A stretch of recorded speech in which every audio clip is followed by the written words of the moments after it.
That's Piccadilly Circus. No. Leicester Square. It's fucking the mansion the Queen lives in. Buckingham Palace. In Leicester Square. Do you guys want to see me and Buckingham Palace? You're the Queen. Quakity's our Queen. Get it trending. Why am I holding your phone? You can have my Get belongings. fucking pissing, King. Get I already pissing. did. I already did.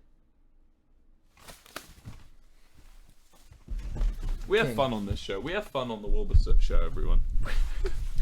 I think so many things happened in like the span of the last hour. I feel like you did just win Who Wants to Be a Millionaire. the MrBeast. And you were gonna get your hug, and then you didn't get it. That was what I was standing up to do, and I knocked over the wine. You want your hug? Bring it in, brother. Good lad. You won. I'm not giving you $1 million though. I don't have Wilbur. $1 million. Wilbur, the Americans are waking up. We gotta give them more content. Waking up. It's 9 p.m. It's almost 10. I said Americans. It's almost 10 p.m. and they're only just waking up. Wilbur, I just want to say that this has been one of the coolest streams I've been a part of. We should get drunk on stream more often. I think it's not really that, but I feel like we've had a conversation that really doesn't lead anywhere, but it does at the same time, because I feel like we get to know each other. I'm gonna put the fire back on while you're talking. Yeah. Sorry. I feel like we have gotten to know each other to a deeper level, and so many people have been witness of this. This has been like, you guys that are watching this, you're the OGs. Give everyone else FOMO for fun. You know something I think about a lot? What, King? Everything happens for a reason. Everything. Not everything. For me it does. For me it does. For you it does. I feel like everything happens for a reason. And at the end of the day, it's no coincidence that we've done this wine stream exactly a year later after we announced it. Exactly a year. Wilbur, I want to say that I consider you a very close friend of mine. You're one of my And I best friends too, appreciate... Quackity. Quackity. You've done a good job at being a good streamer friend. You're up there. I'm gonna put you top friends overall. You're in the S tier or the A tier. Streamer friends, you're a S plus, mate. Good job. Come on.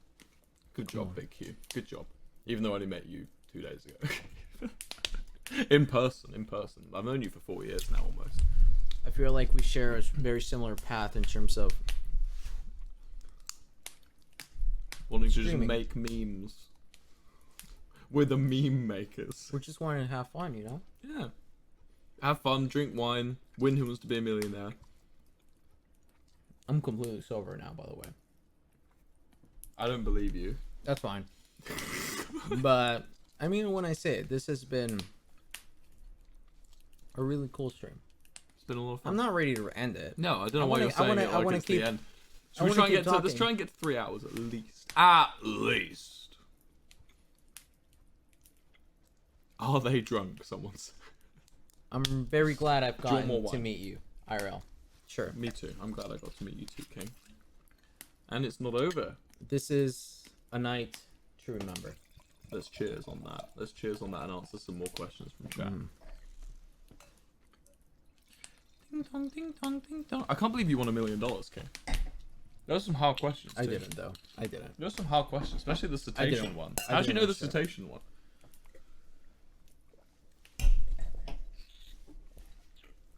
I have the Who Wants to Be a Millionaire game on the Switch if you want to play. No. It's not very good.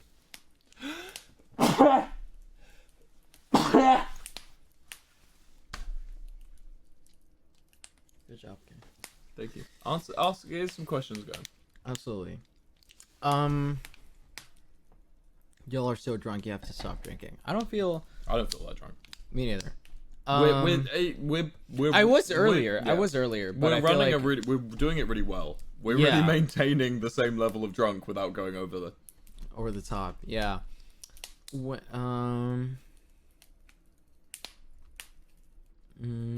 you guys have a crush on anyone? It said there, Quackity. Is it George? Do you have a crush on George? Quackity not found. It's Q and F. Q and F. Is that It's it? Q and F. Yeah. But you know what? What would mine be? George. I don't think it's George. Wilbur not found. WNF. Spelled it again. Yeah. No. Maybe. Oh. That's the cleaner with the vacuum. You might want to close the door. Shut the door. Might want to shut the door. Wilbur. Yeah. Yeah.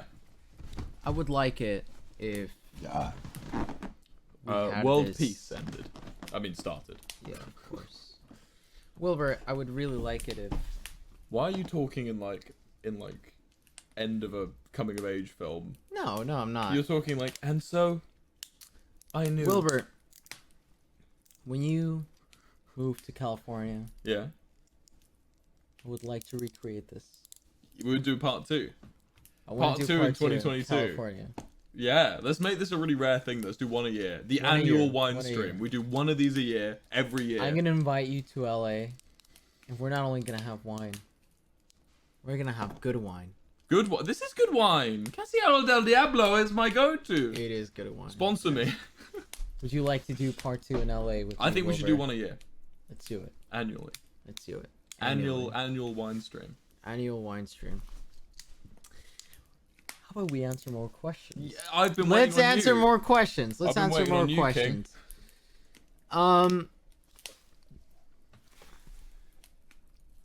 This has been a mammoth stream. This This has been a mega stream. I feel like tomorrow I'm not gonna remember any of this. No, me neither. Really? This is going to be a mega. Well, I mean, I'm not that drunk. Well, I'm gonna remember it. I'm just not gonna as much of remember a all of it. lightweight as I used to be. I'm a very much lightweight. Let's see. What's your fave character in the DreamSMP lore that isn't yourself, or us, or each other? Slimesicle. Yeah, he's good.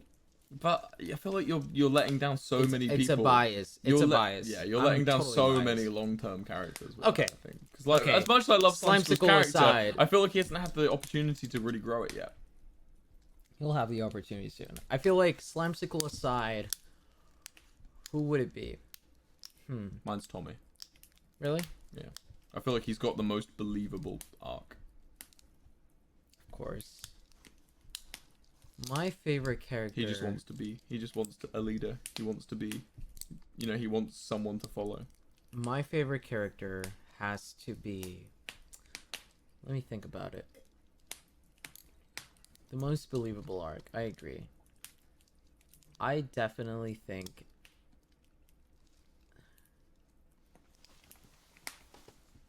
Tenenblaze one's good. I like he went to a cottage in the middle of snow. That's cool. People are gonna hate me for this. Go on. I don't care though. I think after Slimesicle. Actually, no. I'm torn between two characters. One of them is Dream. The other one is Schlatt. Okay. I think Dream has. He doesn't show up much in lore, but when he does, I know he puts a lot of emotion into his character. Oh no, I don't mean the best actor. I mean the best character. No, I know. Oh, I know. okay. Dream has a very long history of kind of development with his character, and Schlatt is just an S tier villain. But it's not even because of Schlatt. It's because of Schlatt personally. I feel like that feeds a lot into what his character has been. I love villain characters. Do you remember the script for him getting? He has a heart attack and fucking dies. What was the script? I feel like Dream and Schlatt are. I feel like Dream because he acts very well his character, his part, and Schlatt because he's so inherent to it. Yeah. You know, I feel like his villain character is really inherent. You know. After Slimesicle is my all-time favorite character. Of course, he hasn't developed a lot, but I'm biased because when I got to write about Slimesicle, I got to delve deep into what his character means and what he is. This is a goopy guy. And Slime's Goopy squidgy guy. Charlie plays his character so fucking well. Yeah. He plays his character so fucking well. Yeah. So yours is Tommy, right? Oh yeah. Mine is Tommy. Then I'd say Rambu. Rambu? Then I'd say Very interesting. Slimesicle. Slime is so good. I have so much respect for Charlie because his improv skills are top notch. You need to get on the Origin SMP, man. You're in the server. I'm not even joking. You are whitelisted. I see you guys in the voice chat, and I'm like, I'm gonna join, and then I realize I have to download like 10 different things. Like and one I'm like, mod. You download one is zip it one? file. You download one zip file and drag it in, and that's it. Holy shit! Holy shit!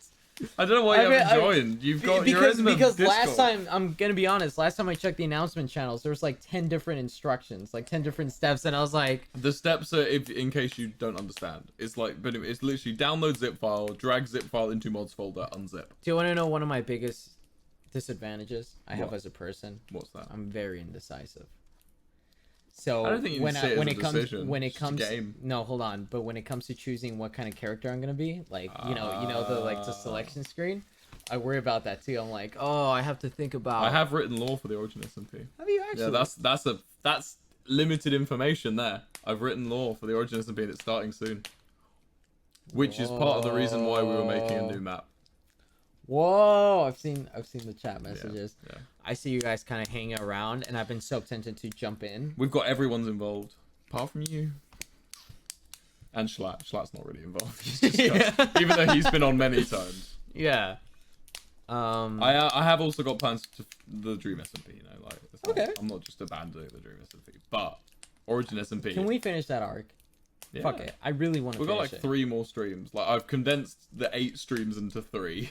And that's like it's a really cool story. And that's it. And it's a really cool story. And fuck it, we're gonna finish that. Yeah. I'm gonna make you're kind of here. When I go back home. No, when I go back home, I'm gonna make sure to bug you guys every day. I was bugging you guys like all the time, and you just weren't. Well, you were responding, but Rambo and Tubbo were a bit because they were in America. They were in America. Yeah. All right, let's do it. Let's fucking do it. I really want to finish that. Let's finish the Las Nevadas Wilbur arc. I really want to, dude. And then it's the next Wilbur arc, which is also fully written. Kind of crazy, the next Wilbur arc. Dude, I love lore. I love doing lore. Yeah, man. I really like everything worth doing is a little bit cringe. This is something Wilbur told me in a call like so long ago. He says, if you think about it, everything worth doing that'll yield results is probably gonna be cringy. Think about it. An artist, someone singing, they could. If you think to some people, cringe, isn't it? You're just putting your heart on. People who are acting, you know, fucking. Some people think it's cringe. All good art is a little bit cringe. And it's true. My fucking lore streams. Sometimes when I'm editing, I'm like, oh, is this too much? They're definitely a little bit cringe, but that's the point. Okay, well, cringe isn't bad. Speak for yourself, pal. Cringe isn't bad. You know what? Fuck you. Fuck you. My fucking lore is awesome. I guarantee if you had to explain it to someone at your university or your college, they'd go, "Oh, cool, man. Yeah, cool." And that's part of the fact. You can flip me the bird, but it doesn't matter. I'm saying cringe is a good thing. For anyone whenever I explain Minecraft roleplay, I say, "Oh, it's a little silly," but I do Minecraft. Anyone who feels like what they're doing is cringe, or they feel bad because people are mean to them at school or whatever about what they're doing is cringe. Know that us, the creators, like we're like the lore bringers of the Dream SMP. We like write these massive stories viewed by hundreds of thousands of people. We get worried it's cringe. So you go out and do your fun shit. You write your story. You make your play. Who gives a shit, man? If I can guarantee you some of the best directors in the world, like you think of Frank Darabont, Steven Spielberg kind of shit, they fucking probably think it's a little bit cringe what they're doing. You probably do. Yeah. You probably do. Go out and do your fucking cringe stuff, man. Go out and be cringe. Fuck it. You know? Those who are scared of being cringe are scared of making something important. I want to say something. Go on. The first video I ever did was a dramatic Club Penguin video. It was shit. It was cringe. But to think that now I'm doing these high quality Dream SMP lore streams, which holds some sort of resemblance to my old cringy Club Penguin videos. It's kind of crazy that I get to do this for a living. You are never too young to make something, internet to start making something. You think back and I promise you, if you're like 13, 14 right now, I promise you, when you make your YouTube video, it's gonna be crap probably. It's like 90% likelihood it's gonna be utter shit. And I can say that because I was 13, 14 making Minecraft videos, right? What you make is gonna be crap. But the thing is, the skills you will get by sticking with it and working on that are going to be invaluable. They could make you a millionaire. They could literally set you up and all of your family up and your friends up for the rest of your life. If you just ignore the fucking bullies at school telling you you're cringe, ignore the people around you who are saying, you're too young to do this thing. Just fucking, if you have an idea, go with it and make it, and fucking who cares, The reality is, if you do something you're passionate about, and you stop in the middle of it, it's gonna be cringe for the rest of your life. Everything's cringe. Yeah. But if you keep working on it and really fucking work on that part of your life, it's not gonna be cringe. You're actually gonna make a fucking living out of it. That's what happened with us, I feel like. No ages in chat, by the way. If you put your age in chat, you're gonna get banned. Everyone spam 1 in the fucking chat. 1. That's a good... That's good advice, Wilbur. Thank you, That's man. really I good think advice. that's good advice. Thank you. You got it. You got this, man. Thank you. You know, advice. Be careful of whose advice you take, but always be appreciative when you get advice. Is my advice. When you get advice, think to yourself, should I be taking this advice? Most of the time, it's like maybe. Sometimes it's yes, and other times it's no. yeah. But like, Absolutely. you know, always be patient with people who give you advice. That's true. Drink to that.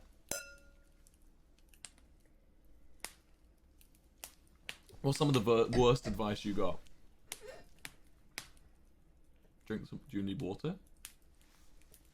You got the you got an entire other monster. You got a second. Nice. Have you gotten bad advice? Yeah. I have many times. Yeah, I've gotten advice from someone in the past who said, try and make as much money as you can and dip. I've had that too. I've gotten that so many times. Is you don't have enough time, make as much money as you can and dip. This was like back in like, it was so easy to get caught up in this cycle of make as much money as you can. It's funny you say that because mine was on a very similar range. Really? Yeah, it was. Those of you more mature can change out the word I'm using here, but date as many girls as you can, and then as you can when you're young. It's such a toxic way of looking at shit. There's life isn't a fucking game of numbers. That's the thing with the human experience. The human experience is really easily whittled down to numbers. And it's why when Spotify started doing its recap thing, its yearly recap, I thought, this is really cool. I love this. And now everyone fucking does it. And I'm like, I'm not sure I like it anymore. And I love statistics. I keep track of every day. Why do you hate it so much? Because it quantifies life into numbers in an immense way that... Okay, so how often have you, over this past year, thought when you're listening to Spotify, oh, I wonder if this is going to go on my recap? 5 or 6 times, probably, right? You probably thought maybe like once every 2 months, like, oh, this is going to influence my recap, you know? Now imagine that with every single thing you do in media. You know, YouTube, Twitch... Every single thing is going to have a number. And just you wait. Just wait soon. Text messages. You've texted this person this many times. Statistics are great. And they're interesting as fuck. But they aren't half fucking terrifying. And I think the way we're going with everything having recaps is really similar to the way we have with everything having stories. Do you remember when like everything added stories for a while? It's fucked up. I think it's a bad direction. And I really... And don't get me wrong. I like the YouTube trillion view recap. I like the fact that they included all these talented creators, and I love you know, the Spotify recap, and I like the Twitch recap. But that's it. No more. We don't need more. Okay, because you know there's a boardroom of people sat there thinking, if we can get people to think about this recap, they're going to use our product more. That's what they're thinking. That's what they got. They're not thinking of you. They're not thinking, oh, the consumer will like this. No, they're thinking, this will get people on our platform more. So they're not thinking of you. They're thinking of themselves. Plus, it's an oversaturation. Sorry, I'm drunk. I feel like yeah, like you said, I feel like boiling down the consuming of content to numbers makes it feel very dull. And it makes you, and it stresses you out. It makes you feel like if you're watching something that doesn't align with how you want your end of year recap to say, you feel like you're messing up. Like I was listening to a lot of hyperpop earlier this year, and I was thinking like, fuck, I don't want people to know I listen to 100 gex. That's what it comes down to. I feel like people have different experience when it comes to the way they consume media. You know, like people watch us and they very much enjoy our content and what we do, and it's to an extent where it almost feels it's so connecting to the content we make. To boil it down to numbers feels very industrial. Did you get your Twitch recap? Your Twitch like creator recap? I didn't even look for it. I got mine back, and it gives. Do you know what it gives you? It gives you the list of the top 5 people in your chat who have the most channel points. Really? So I know the top 5 people in this chat right now who have the most channel points, and most likely, if they have the most channel points, they're watching right now. And I want to say thank you so much if you're on that list. But secondly, how stressful is that? Because there are people on Twitter who go up and say, yo, shout out to this guy who got the most channel points. It's not a contest. You don't, if you've got schoolwork, don't watch my streams, go and do schoolwork. Like, I feel like, do you not think it's quantifying media is dangerous and scary? I think it is. It's the equivalent of like the like button. It depends to what extent. I feel like I'm looking into the future right now. Everyone loves all these statistics and recaps, but I feel like I'm on my own in thinking they're a little bit dangerous. You might be looking a little bit into the future, I'd say. I don't know. At the moment, I feel like I don't see it as quantifying media. It's, hey, look at the recap of the year you just went through. This is the people you watch the most. This is the people you support the most. Yeah. I definitely feel like it's going like what you said. You're looking one step into the future. Yeah, it feels right now. It's early. It's scary, these man. Recaps are early, but you know, into the future, people are gonna be like, "Oh shit, I spent so much time watching this person." Right? I feel like it hasn't reached the level of unhealthy yet, but as everything and all changes go through, I think it will reach all social. I think they're 20 Eve Street. All social engineering will go toxic over time. That's just how things go. Anything that involves people being turned into like non-people. Numbers. Yeah, numbers, or even just numbers, shapes, colors, whatever. If you turn people into something they're not, over time that goes evil. I feel like that even affects us as creators. Yeah. It's hard to envision 85,000 people right now. It's difficult, right? Impossible. Our monkey, we're just monkeys in shoes. Our monkey brain We're monkeys in shoes. Yeah, we don't know what's happening. We don't understand. Yeah, our monkey brains cannot envision 85,000 people. Do you know what the worst part is? Trying to imagine 85,000 people and trying to respect that these are human beings is actually a negation on our progress as creators. Because treating them as numbers and treating people as commodity and numbers who are there to click on your stuff is actually good for the algorithm. It's good for you and learning to manipulate the algorithm and grow. It's fucked. It's crazy, dude. It's insane. We're just saying what everyone already knew. Is there a solution for this though? Nah. Realistically, there's not. Nah. So yeah, just do what you want. Fuck it. Fuck your life. Fuck your life, Joe Biden. No, I think the only solution you have is, as a creator, be responsible and acknowledge the fact that you have this, you have what you have, and that's all you can do. And let other, because at the end of the day, the viewers aren't going to be too upset by the fact that they're not your top channel points guy. You know. Do you want more? You've got one. I was about to offer you more. I've got one. I love this job. Bing bong. Fuck your life. Hey, what do you want to say to Joe Biden? Hey, baby, take me out to dinner. Hey, yo.